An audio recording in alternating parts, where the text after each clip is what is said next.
A new dawn has begun in the United Kingdom after a day of seismic political change. Sir Keir Starmer has become the country's new Prime Minister after leading the Labor Party to one of the biggest election wins seen in modern history. Rishi Sunak has confirmed he will step down as Conservative leader after the Tories suffered one of their biggest losses ever.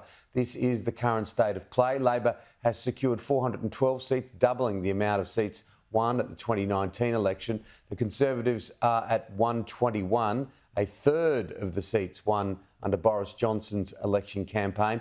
The biggest surprise has been the Liberal Democrats, who have secured a history-making 71 seats, while Nigel Farage's Reform UK party is set to shake things up at Westminster after winning 4. Jason Farrell begins our coverage.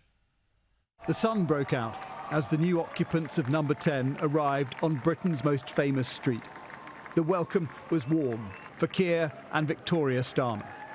His first words, a tribute to the man who'd just departed. I want to thank the outgoing Prime Minister, Rishi Sunak. His achievement as the first British Asian Prime Minister of our country, the extra effort that will have required should not be underestimated by anyone. And we pay tribute to that today. And we also recognise the dedication and hard work he brought to his leadership. But now our country has voted decisively for change, whether you voted Labour or not. In fact, especially if you did not, I say to you directly, my government will serve you. Our work is urgent, and we begin it today. Thank you very much.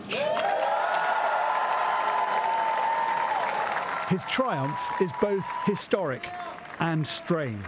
The first Labour Prime Minister in 14 years enters Downing Street with a thumping majority, but his landslide lacked lustre, secured with fewer votes than Jeremy Corbyn got in 2019. It happened because the Conservatives experienced their worst ever defeat. Leaving his post earlier under more leaden skies, Rishi Sunak was heavy with humility. To the country, I would like to say first and foremost, I am sorry. I have given this job my all, but you have sent a clear signal that the government of the United Kingdom must change, and yours is the only judgment that matters. Whilst he has been my political opponent, Sir Keir Starmer will shortly become our Prime Minister. In this job, his successes will be all our successors, and I wish him and his family well. Whatever our disagreements in this campaign, he is a decent, public-spirited man who I respect. Both leaders gracious in victory and defeat. It was a very British exchange of power. Mr. Sunak will stand down as Tory leader once the arrangements for his successor are in place. He headed to the palace to resign, ahead of Keir Starmer being commissioned to form a government by the King. This momentous day came after an extraordinary night. 12 cabinet ministers unseated, and Liz Truss, ousted as Prime Minister after 45 days, now rejected by her constituents, losing one of the safest Tory seats in Britain. The Conservative nightmare complete as their long-time tormentor Nigel Farage has become an MP. Heckled by a series of protesters, but his party reform got 4 million votes. Although, due to the electoral system, only a handful of seats to show for it. It is very much my view that our outdated, first-past-the-post electoral system is not fit for purpose, and we will campaign with anyone and everyone to change this electoral system.